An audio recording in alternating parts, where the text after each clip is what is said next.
ফিলিস্তিনের গাজা উপত্যকায় ইসরায়েলি বাহিনীর টানা বিমান হামলায় আরও ১০৪ জন নিহত হয়েছেন। বুধবার দিনভর গোলাবর্ষণে আহত হয়েছেন অন্তত ৩৯৯ জন। গাজার স্বাস্থ্য মন্ত্রণালয়ের তথ্য মতে চলমান অভিযানে এ নিয়ে মোট নিহতের সংখ্যা দাঁড়ালো ৬০,১৩৮ জনে। এছাড়া আহত হয়েছেন ১,৪৬,২০০ জনেরও বেশি মানুষ।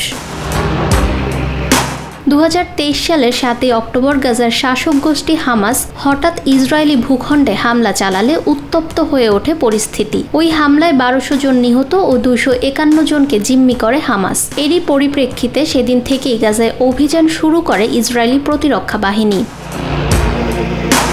এই অমানবিক পরিস্থিতি থামাতে জাতিসংঘ সহ আন্তর্জাতিক মহল একাধিকবার ইসরায়েলের প্রতি যুদ্ধ বন্ধের আহ্বান জানিয়েছে। এমনকি ইসরায়েলের বিরুদ্ধে গণহত্যার অভিযোগে আন্তর্জাতিক বিচার আদালতেও মামলা দায়ের করা হয়েছে।